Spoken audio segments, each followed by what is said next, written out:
Indian politics में एक बहुत बड़ी गलतफहमी है। यहाँ हर तीसरे नेता को लगता है कि वो खुद चाणक्य है। जब चार लोग इनको नेताजी नेताजी बोल देते हैं तो इनका ईगो उनकी हेयरलाइन से भी ज्यादा तेजी से पीछे चला जाता है। इन्हें लगता है कि स्टेज पर खड़े होकर भाषण पेल देना और रथ पर हाथ हिला देना ही पॉलिटिक्स है। पर असली पॉलिटिक्स स्टेज पर नहीं, स्टेज के पीछे होती है। 1990 का दशक, एक तरफ देश बदल रहा था और दूसरी तरफ गुजरात की पॉलिटिक्स में ऐसे ऐसे धुरंधर नेता बैठे थे जिनकी आपस की ईगो फाइट किसी डेली सोप से कम नहीं थी। सबको लगता था गद्दी उनकी बाप की जागीर है। पर इन बड़े बड़े नेताओं की इस गेम ऑफ थ्रोन्स में एक आम सा कार्यकर्ता अपनी अलग ही चेस खेल रहा था। एक ऐसी स्ट्रीट स्मार्ट छांट स्ट्रैटेजी जिसने इन बड़े नेताओं के अहम को ही उनके खिलाफ वेपन बना दिया। और किसी को हवा तक नहीं लगी कि कब रथ ढकेलने वाला आम आदमी रथ का मालिक बन गया। साल 1990, एल.के. अडवाणी जी की हिस्टोरिक रथ यात्रा। पूरा देश अडवाणी जी को देख रहा था। नेशनल मीडिया उनके इंटरव्यू ले रही थी। पर रथ के पीछे जो लॉजिस्टिक्स, क्राउड मैनेजमेंट और रूट प्लानिंग चल रही थी, उसके पीछे किसका दिमाग था? एक 40 साल का आरएसएस प्रचारक जिसके पास ना कोई पॉलिटिकल गॉडफादर था, ना कोई बड़ी पोस्ट। आज के टाइम पे इसको इवेंट मैनेजर बोलते, पर उस दौर में ये था पूरे नैरेटिव का कंट्रोल। जब बड़े नेता एसी कमरों में बैठकर प्रेस रिलीज बनाते थे, ये बंदा जमीन पर था। उसे हर एक लोकल वर्कर का नाम पता था, हर गांव का रास्ता पता था। बड़े नेताओं का ईगो उन्हें जमीन से दूर कर रहा था और यही वो लूप होल था जहां ये छांटपना शुरू हुआ।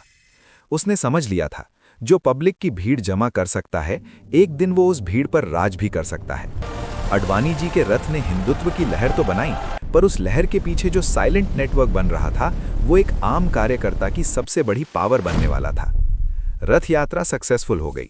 अब फोकस वापस गुजरात पर। 1995 आते आते गुजरात बीजेपी में दो बहुत बड़े नाम थे, केशुभाई पटेल और शंकर सिंह वघेला। दोनों अपने आप को गुजरात का बाप समझते थे। इनकी ईगो आपस में इतनी टकराती थी कि पार्टी कम, इनका पर्सनल रेसलिंग मैच ज्यादा लगता था। मैं सीएम बनूंगा, नहीं मैं सीएम बनूंगा। और इनके इस झगड़े में हमारा साइड कैरेक्टर क्या कर रहा था? वो इनकी फाइट में पड़ा ही नहीं। उसे पता था कि अगर वो किसी एक का साइड लेगा तो दूसरा उसका करियर खत्म कर देगा। इसीलिए उसने एक मास्टर स्ट्रोक खेला। जब दोनों बड़े नेता आपस में पावर स्ट्रगल कर रहे थे, उसने चुपचाप पार्टी की जमीनी पोस्टों पर अपने लॉयल, यंग और अग्रेसिव वर्कर्स को बिठा दिया। वो बड़े नेताओं की गलती का फायदा उठा रहा था। नेताओं को लगता है कि उनका नाम चलता है, पर असल में पावर तब मिलती है जब काडर तुम्हारी सुने। और काडर किसकी सुन रहा था? उस ऑर्गेनाइजेशन सेक्रेटरी की, जो रात के 2 बजे भी ऑर्डिनरी कार्यकर्ता का फोन उठाता था।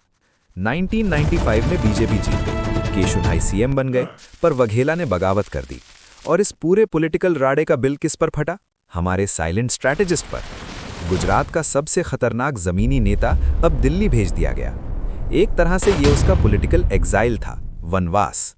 गुजरात में बैठे नेताओं ने सोचा, चलो बेटा, तुम्हारा गेम खत्म, अब जाओ दिल्ली की ठंड में मूंगफली खाओ। ये उनकी सबसे बड़ी भूल थी, क्योंकि छांट दिमाग कभी खाली नहीं बैठता। दिल्ली और हरियाणा की पॉलिटिक्स में रहकर इस बंदे ने नेशनल मीडिया, सेंट्रल लीडरशिप और दिल्ली के कॉरिडोर्स ऑफ पावर को समझना शुरू कर दिया था। जिस आदमी को उन्होंने ग्राउंड किया था, उसने चुपचाप नेशनल फ्लाइट पकड़ने की तैयारी शुरू कर दी थी। जो टाइम उन्होंने उसे बर्बाद करने के लिए दिया था, उसने वो टाइम अपने नेटवर्क को अपग्रेड करने में लगा दिया। अक्टूबर 2001, गुजरात में हाहाकार मचा था। केशुभाई पटेल की सरकार कंप्लीटली फेल हो चुकी थी। भुज अर्थक्वेक का मिसमैनेजमेंट और बाय इलेक्शंस में करारी हार। पार्टी डूब रही थी। दिल्ली में बैठे ए.बी. वाजपेयी और एल.के. अडवाणी को समझ आ गया था कि इन पुराने नेताओं के ईगो से अब गुजरात नहीं चलने वाला। उन्हें एक ऐसा आदमी चाहिए था जो ग्राउंड से जुड़ा हो, जिसके पास नेटवर्क हो और जिसकी इमेज पर कोई फैक्शनलिज्म का दाग ना हो। और तब उस वनवास में बैठे आदमी का फोन बजा। जिस आदमी को उन धुरंधर नेताओं ने अपनी ईगो के चक्कर में स्टेट से बाहर फेंक दिया था, आज वही उनकी आखिरी उम्मीद था। बिना किसी पब्लिक रैली के, बिना किसी इलेक्शन के, वो सीधे चीफ मिनिस्टर की कुर्सी पर बैठने वाला था।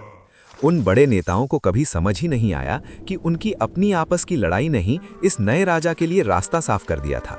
उन्हें लगा वो उसे यूज कर रहे हैं, पर एक्चुअली में वो उन्हें आउटप्ले कर चुका था।